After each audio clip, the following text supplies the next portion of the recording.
रात के लगभग 12 बज रहे थे और शोभा के हस्बैंड बाहर थे और बच्चे अभी घर पे नहीं थे। लेकिन अचानक से उसके घर की डोरबेल बजी और शोभा घर का गेट खोलने के लिए आगे बढ़ी।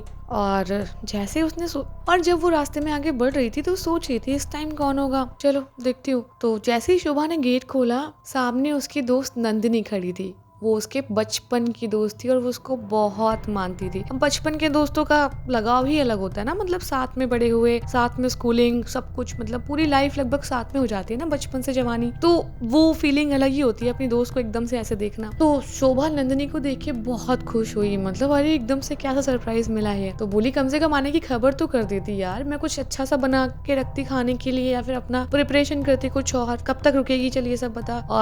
और बच्चे कहाँ हैं, साथ में किसी को क्यों नहीं लाई है। वो सारी बातें शोभा गेट पे ही करने लगी। तो नंदिनी ने बोला कि अरे सारी बातें इसे गेट पे पूछ लोगी क्या, मैं अंदर नहीं आऊँ। तो शोभा बोली अरे यार सॉरी चलो अच्छा फटाफट अंदर आओ। और जैसे ही नंदिनी अंदर आई, नंदिनी खाली हाथ थी, मतलब ऐसे ही उसने अपनी नॉर्मल साड़ी पहन रखी थी और मतलब चप्पल वप्पल वैसे ही, बट बैग वगैरह कुछ नहीं था हाथ में उसके। तो शोभा ने कहा अरे नंदिनी कम से कम एक बैग कुछ सामान तो लाई होती, मुझे कम से कम देख के तसल्ली होती कि तू कुछ दिन यहाँ पे रुकने वाली है, तो ऐसे ही आ रही है, मतलब अभी कुछ टाइम बाद चली जाएगी। तो नंदिनी शोभा से कहने लग गई कि अरे नहीं बात ये कि मेरा बेटा और हम यहाँ पे बरेली आए थे उसके एक काम से। अब उसके काम को टाइम लग रहा था तो मैंने सोचा कि तुम्हारा शहर पास में ही है, एक बार तुमसे मिलती जाऊं, क्योंकि तुम्हें देखने का बहुत दिन से बहुत मन कर रहा था। अब पास में थी तो मैं खुद को रोक नहीं पाई। तो शोभा हंसते हुए बोली कि बहुत अच्छा किया तूने, इवन मैं तुझे कब से मिस कर रही थी, क्योंकि मुझे एक बार राहुल ने कॉल करके बताया था कि मम्मी की तबीयत ठीक नहीं है। जो राहुल है ना, वो नंदिनी के बेटे का नाम था। तो नंदिनी ने कहा कि हाँ बीच में थोड़ी तबीयत खराब हुई थी,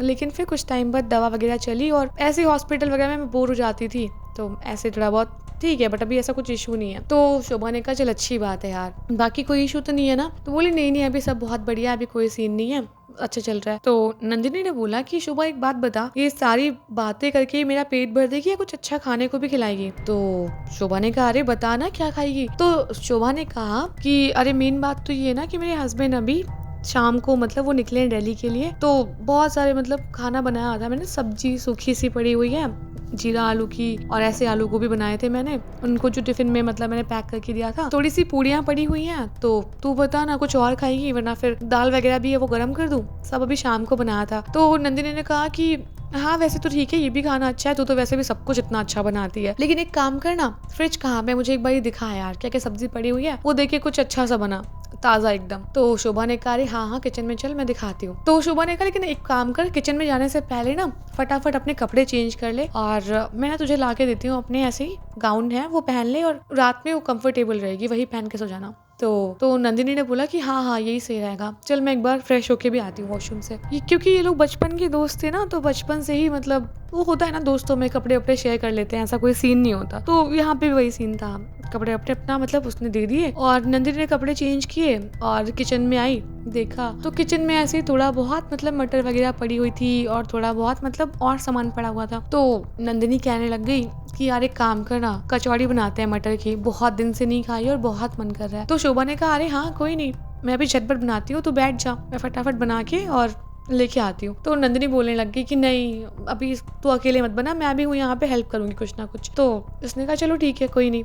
तो इन दोनों ने मिलके कचौड़ी वगैरह बनाई और जो खाना था वो सब गर्म किया और अपना डाइनिंग टेबल पे बैठकर सबने साथ में खाना खाया। दोनों ने बातें होती रही इसी बीच में। अब नंदिनी ने बोला कि यार शोभा अभी बात तो हम बहुत सारी करेंगे, लेकिन अभी बहुत नींद आ रही है, मैं सो जाऊं यार, एक तो मेरी दवा वगैरह चल रही है तो मुझे थोड़ी सी नींद आ रही है। तो शोभा ने कहा अरे हाँ यार इसमें क्या हुआ, चल दोनों लोग चल के सो जाते हैं। तो शोभा ने मतलब वही दोनों मतलब एक साथ एक बेड पे आराम से सो गए, जैसे बचपन में सोया करते थे वैसे सोई। और शोभा की नींद मतलब गहरी सी हो गई थी। जैसे ही उसने मतलब आंख खोली ना, घड़ी में फिर 12 बज रहे थे। तो शोभा को लगा ये कैसा सपना था या क्या था, 12 बज रहे। अब जैसे ही शोभा ने आंख खोली थी ना और घड़ी टाइम देखा, तुरंत घर की लाइट चली गई और लाइट गई, चारों तरफ अंधेरा। अब ये देख रही है कि मतलब इसका फोन कहाँ है, ऐसे टटोलने लग गई आसपास में, फोन तो मतलब आसपास में उसको कहीं दिख नहीं रहा था। अब उसने पास में ऐसे ही मतलब हाथ लगाया जहाँ पे नंदिनी सोई हुई थी, वहाँ कोई नहीं सोया है, ये ऐसा कैसे। तो शोभा ने कहा कि ऐसा कैसा हो सकता है, अभी तो सब खाना पीना खा के सोए थे, नंदिनी कहाँ चली गई। क्या शोभा नींद में थी ना,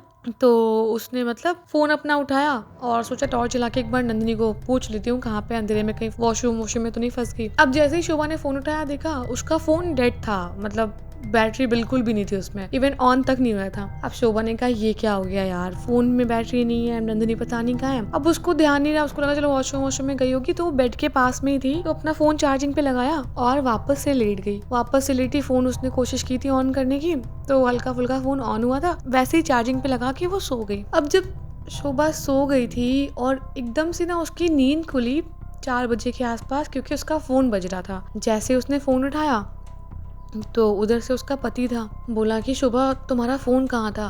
तो शोभा ने बोला कि अरे यार मेरा फ़ोन पता नहीं क्या हो गया, बट डेड पड़ा हुआ था और ऐसे ही नींद में मैंने इसको चार्जिंग पे लगाया था, अब थोड़ा चार्ज हुआ है, लाइट भी चली गई थी रात में। तो शोभा के पति ने कहा चलो कोई नहीं, एक काम करो फटाफट फ़ोन वगैरह अच्छे से चार्ज कर लो, मैं आ रहा हूँ वापस फ्लाइट से, और थोड़ा बहुत सामान पैक कर लो, हमें राहुल के घर जाना है। तो शोभा ने कहा राहुल के घर जाना है? तो शोभा के पति ने कहा हाँ। तो कह रहे क्यों जाना है? तो शोभा के पति ने बोला तुम्हें नहीं पता क्यों जाना है? तुम्हें कब से राहुल कॉल कर रहा है, बच्चे कॉल कर रहे हैं, मैं कॉल कर रहा हूँ, तुम्हारा फोन नहीं लग रहा, और तुम फोन पता नहीं कि तुमने क्यों बंद कर दिया था, और हमें तो लाइट का आइडिया था नहीं, और लैंडलाइन पे कॉल कर रहा हूँ वो भी नहीं लग रहा है, सारे नंबर मतलब ऐसे ही इंगेज बता रहा है। तो शोभा ने बोला कि मे बी ये लाइट का इशू था इसलिए हो रहा होगा, खैर तुम बताओ ना क्यों जाना है, क्या हो गया, राहुल ठीक तो है ना?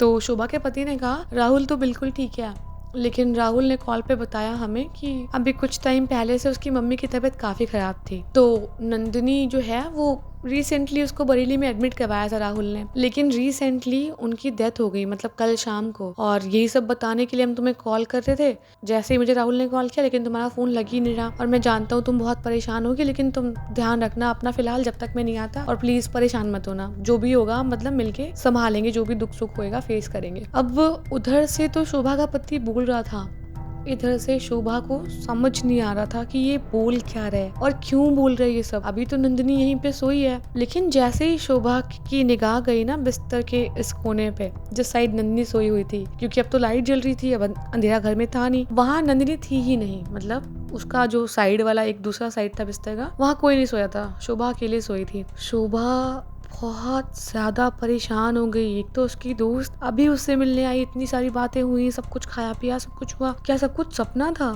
शायद मैं उसको याद कर रही होंगी या इसलिए उसको छाया होगा। यही सब बातें सोच के शोभा ने बोला अपने पति को कॉल पे कि चलो ठीक है फोन रखती हूँ फिलहाल अभी। तो उसका पति उसको समझाने लग गया कि तुम परेशान मत हो, मैं समझता हूँ, लेकिन बस मैं आता हूँ और तुम बिल्कुल टेंशन मत लो, ये सब कह के फोन कट गया। शोभा ऐसे सर पकड़ के बैठ गई कि मतलब क्या सपना देखा, उसको और दुख होने लग गया कि अभी सपने में देखा वो इतनी अच्छी थी, खाया पिया, हमने बातें की इतनी सारी, मैंने उसको अपनी गाउन भी दी पहनने के लिए, बहुत ज्यादा दुख हो रहा था। मतलब उसको विश्वास करने का मन नहीं कर रहा था इस बात पे कि उसकी दोस्त नहीं रही जो कि अभी कुछ घंटे पहले उसके साथ थी। खैर शोभा को लगा सपना था ये सब कुछ, और शोभा मतलब सुबह तक वहीं बिस्तर पे बैठी रही, उठी ही नहीं वहां से। सारी बातें उसके माइंड में आ रही थी, जो भी टाइम उसने नंदिनी के साथ बिताया था वो सब कुछ। अब इसी बीच में सुबह के लगभग 7 बज गए थे और जो शोभा के घर में काम करने वाली थी वो आ गई। तो शोभा ने अपनी काम वाली को बोला कि आप एक काम करना, थोड़ा रात के आलू वगैरह बचे हुए हैं, रोटी वगैरह बची हुई है, अगर आप घर ले जाओ या रास्ते में कोई दिखे, मतलब जो भी होगा आप उनको दे देना, क्योंकि हम लोग फिलहाल कुछ सामान पैक करके अभी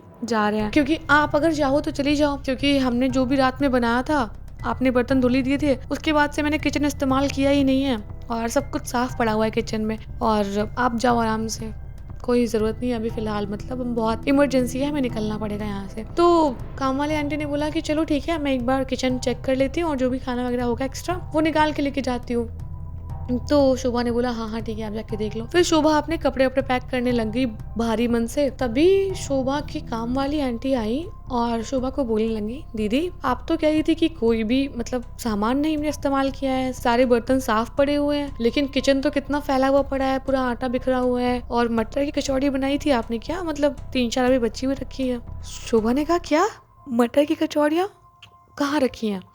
तो काम वाली आंटी ने बोला कि अरे आप देखो ना किचन में सारा सामान बिखरा हुआ है, आप ऐसे ही कही थी कि सब सामान साफ है, कोई बात नहीं, अच्छा हुआ मैंने देख लिया। शोभा भागते भागते किचन में गई और शोभा ने देखा कि सच में शोभा ने रात में कचौड़ियाँ बनाई थी, सारा सामान मतलब उसका कुछ बचा हुआ आटा, कुछ ऐसे ही जो मतलब मटर वगैरह की स्टफिंग होती है वहाँ पे रखी हुई थी, कुछ कचौड़ियाँ भी बची हुई थी, मतलब कुछ ना कुछ था जो उसने रात में, उसे लगा था सपना है बट वो कहीं ना कहीं हकीकत था। अच्छा, शोभा हड़बड़ाते हुए वहां से बाहर निकली, तभी उसकी निगाह जो बरामदा होता है ना, हॉल, उसमें पड़ी और वहाँ पे उसने देखा कि बिस्तर पे जो गाउन उसने नंदिनी को सपने में दी थी पहनने के लिए, वो भी निकाली हुई वहाँ पड़ी हुई है। शोभा का मतलब काटो तो खून नहीं, मतलब रोंगटे खड़े हो गए उसके वो देख के कि क्या मतलब जो कुछ भी हुआ वो सपना था, सच था, नंदिनी सच में आई थी या मतलब क्या हुआ ये सब कुछ। शोभा को लेकिन अब कुछ भी समझ नहीं आया था और शोभा वहीं पर जो बेड जहाँ पे उसने गाउन रखी हुई थी अपना सर पकड़कर बैठ गई। आई होप आपको ये स्टोरी अच्छी लगी होगी और अगर स्टोरी अच्छी लगी है तो वीडियो को लाइक करना है और कमेंट्स करके अपने थॉट शेयर कर सकते हैं और सब्सक्राइब करना तो बिल्कुल मत भूलना।